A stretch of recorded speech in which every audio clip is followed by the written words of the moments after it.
Title of my topic is Bacterial Intelligence and Artificial Intelligence. Now, I am listening to the talk of many people, biologists, non-biologists, etc. But the problem today's world is what is the definition of intelligence? In the standard textbook, there are at least 20 definitions of intelligence.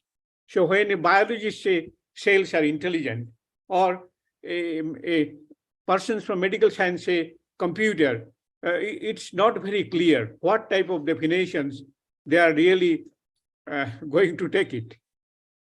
What I will say that in case of a single cellular object like bacteria, there are some properties which are common to also the robot or robotics. So let me start with my plan. My plan is the single cellular object called bacteria, how they communicate among themselves. And there are three mechanisms now found by scientists. Firstly, the bacteria communicate through chemical molecules. Second one, through electrical signaling, or not. Before that, people discovered that bacteria also communicate through acoustic signaling. And very recently from Stanford, they claimed that even the bacteria communicate through electrical signaling, that is neurons in the brain. And then I will touch bacterial intelligence. What is meant by intelligence, and how that word intelligence is common to both in case of single cellular entity like bacteria and robots. Next slide, please. Yeah, I mean, I'm tempted to say or to quote the famous statement of one of the greatest theoretical physicists, Richard Feynman from USA. He made a statement, remarkable statement: what I cannot create, I do not understand. And engineering is the application of art, science, knowledge, mathematics, technology, and practical experience, the design and production of objects, tools, processes, or organisms. Next slide, please. Yeah, then I'll tell something about, very preliminary thing about bacteria, or bacterial cells. Bacterial cells in human body. I mean, if you look at the human body, trillions of human cells that made each of us. And reality is that there are 10 trillion bacterial cells residing in and on a human body. So not more than 10% human cells are present compared to the huge bacterial cell. It would not be foolish if we introduce ourselves as only 10% human and 90% bacterial. Of course, there are certain differences between human cells and bacterial cells. I'm not going into these preliminary things. Next slide. Yeah, there is a very famous or fascinating phenomenon called quorum sensing. So what is meant by quorum sensing? I mean, this is very important in understanding the word intelligence in case of bacteria as well as in case of robots, and what is the differences. From various type of observation, it is found that if we take a number of bacterial cells in a particular container or particular volume, and if you increase the number density or cell density of the bacteria, when it reaches to a particular threshold value or critical value, then the bacteria tries to communicate with each other. On the other hand, if it does not reach to the threshold or critical value, it won't speak to each other. So this phenomenon is known as quorum sensing, and it is coined by, this term quorum sensing was coined by Foucault et al. In 1994, which indicate the minimal behavioral unit of cells as a quorum of bacteria. And many conflicting hypotheses are there regarding the functioning of this kind of signaling. Next slide, please. Yeah. What are the examples of quorum sensing? I'm going to tell you some theoretical works and then going back, jumping into the intelligent systems. Examples of quorum sensing is luminescence bacteria, Vibrio fischeri, and biofilms. Next slide, please. Next slide. Yeah. If you go to the shore of a sea or river, then you will see that in the night, you will see a lot of light are emitted from the shore of the sea. And this phenomena is called bioluminescence. I mean, again, this is an example of quorum sensing of bacteria, because as soon as the cell density reaches to a particular threshold value, then it emits light. And that's why we say a kind of luminescence or emitting light. This is called bioluminescence. So this is one of the very, very exciting examples of bioluminescence and quorum sensing. Next slide, please. Now you can see that in case of low cell density and in case of high cell density, and it is found in case of high cell density, the bacteria tries to communicate with each other with a particular chemical molecules. Next slide, please. Yeah, this is an example of the batch culture of quorum sensing. This is called biofilm. And this has a very particular, if you look into the details of this kind of biofilm, even the biofilms you can see in your skin in the hands, it has a particular geometric distribution within a particular area, within that film.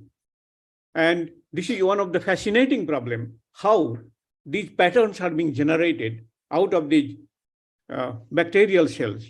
Not only that, this forms a community which is just like a human community exists in this universe. Next slide, please. Yeah. Now, let us go to term intelligence.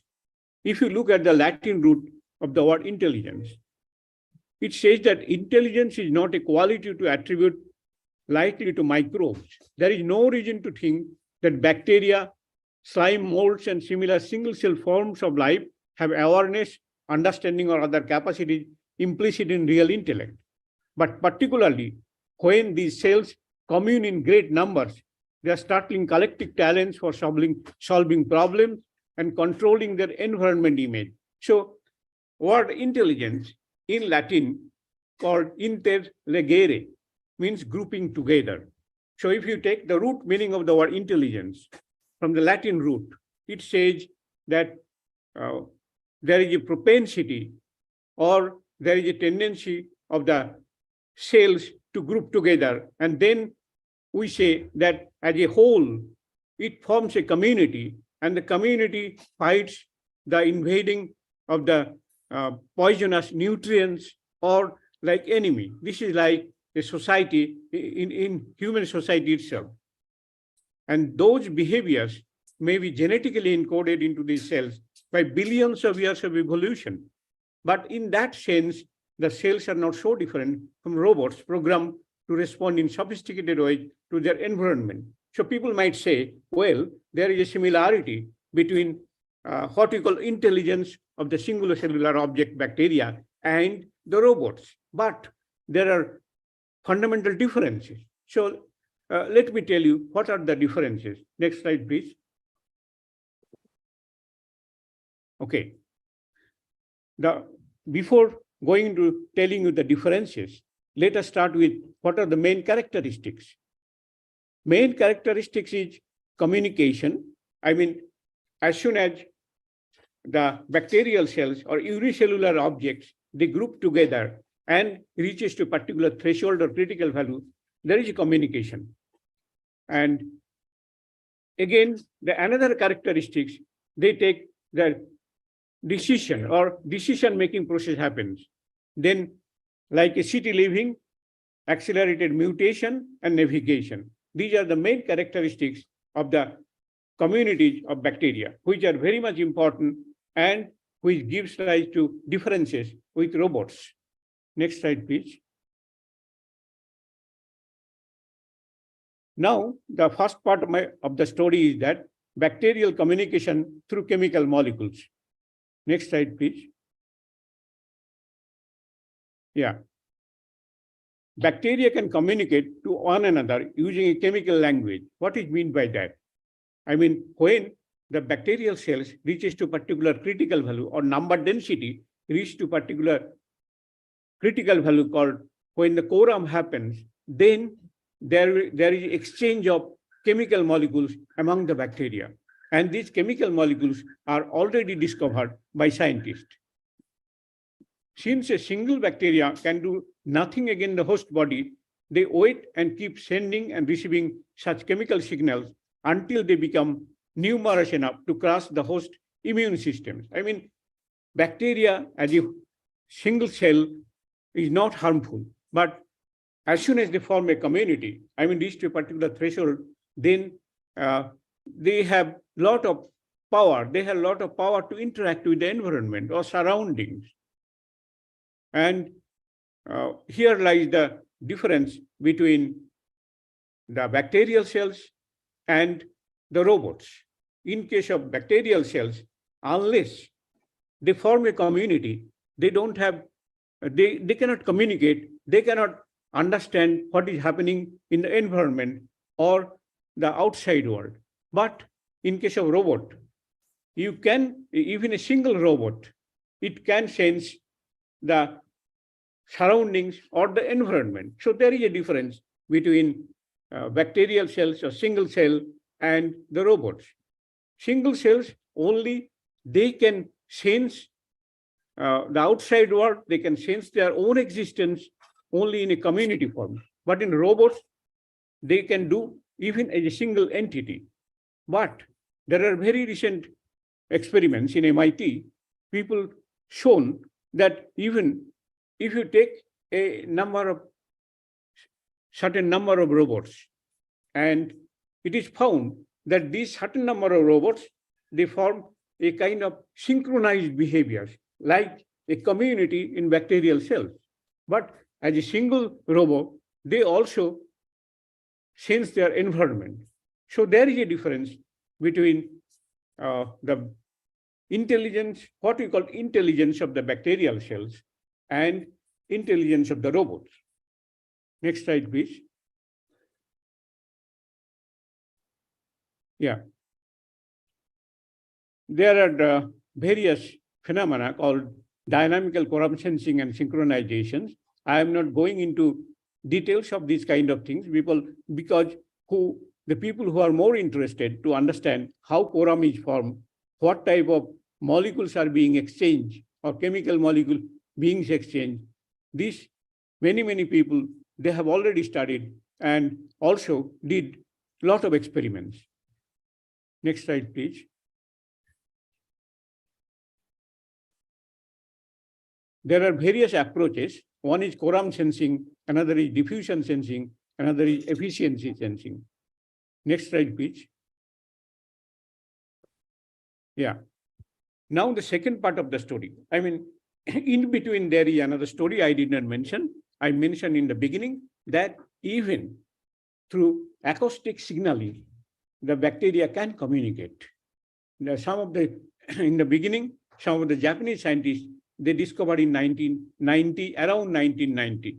But very recently, in Stanford, a group of scientists, they found that even the bacterial communication occur through electrical signaling. And this electrical communication in bacterial communities occur through spatially propagated waves of potassium. So there is very similar type of observations or similarity with the neurons in the brain, because you know that among the neurons, there are also electrical signaling occur. And they published their paper in 2015, and it gives rise to a lot of excitement that even the bacteria communicate through electrical signaling. Next slide, please. Okay. Now, I have already shown you that there is a phenomenon called biofilm. Even in your hand, if there is infection, you will see there is a kind of ring-like object, and inside there are a lot of patterns. So this is called biofilms. In biofilms, very interesting thing happens. I mean, if you look at the periphery of the film, then the bacteria on the periphery of the film, they need more food, because if somebody puts some poison in the nutrients, then the first thing the soldiers, we call soldiers in the peripheral level, they like to fight it first, like a frontier soldiers. And then the soldiers or bacteria inside or nearer to the center, they will support them. But the question comes, these bacteria or the frontier soldiers, they will ask more food because they are fighting on the front. Now, if they ask for more food, what will happen? The food will be shortage for the cells nearer to the center. Now, the problem is, challenge for them is that if the cells around the center get very, very less amount of food, they may die. And as soon as they die, then the community breaks down. So their power will be lost. Power of the whole community will be lost. So this is very, very similar to the human community itself. Next slide, please. Now, again, we are coming to the question of intelligence, because the conference is difference of robotic intelligence or artificial intelligence and the animal intelligence. We have chosen the animal as a single cell bacteria, single cell or bacteria. If you look up consciousness in the dictionary, it says awareness of the world around you. That is because you lose it somehow when you become unconscious, right? Well, you can show that microorganisms or bacteria are certainly conscious. They all orient themselves. They will work together to make structure. They will do a lot of things. This ability to respond specifically to the environment and to act creatively in the sense that the precise action has never been taken before is a property of life. Of course, it has to be moving life, or you cannot tell. You cannot tell if a plant is thinking, but in organisms that move, you can tell their intelligence. So if you take this kind of definition of intelligence, we can say that in case of unicellular objects like bacteria, they have very much the intelligence according to these definitions. Next slide, please. Yeah. But in case of robots, even as I told you, even in case of single robot, they can sense what is happening in the outside world. Of course, they are in the group. If you consider a collective group, collective behavior of robots, they have also synchronization, like synchronization in case of unicellular object. But there is a difference. Difference is that in case of bacteria or single cellular object, singly, they cannot sense themselves or they cannot sense the outside world. But in case of robots, they can do it. So there is a difference, as I told you before, between the behavior of bacterial cells and the programmed robots. Of course, somebody was telling very interesting statement. Maybe this afternoon, he was telling that the robots are made with the program, called program robots. But summarize in 5 minutes, Dr. Roy. Yes, I am summarizing. But they do not know, or they are not aware of the fact there is a program which can evolve by itself. And that is the big challenge to the humanity. What happens if you write such a program, then it can write another program which is different from previous one. It's a kind of evolutionary effect. And then one day, this program will be such that it will surpass the human intelligence. Then it is a question of ethics. Next slide, please. Next slide.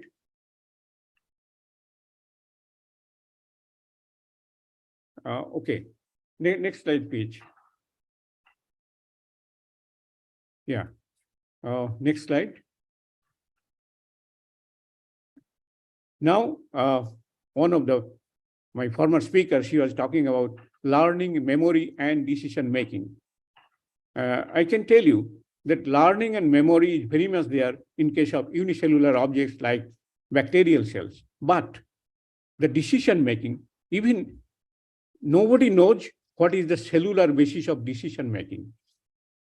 Only, my previous speaker, he correctly stated that maybe the future research or single cellular object will shed new light regarding the cellular basis of decision making as well as learning and memory, which may differentiate the artificial intelligence systems and natural intelligence. Next slide, please. Yeah. In our very recent book, this is the last slide.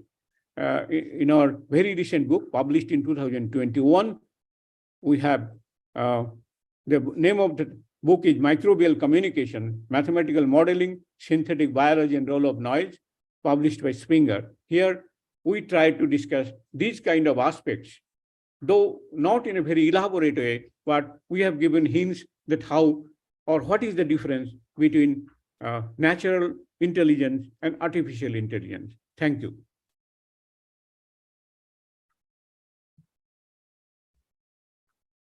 Thank you, Dr. Sripad, for the discussion concerning natural intelligence and artificial intelligence. Questions, either in online session or the participants present here wants to ask any question to Dr. Roy.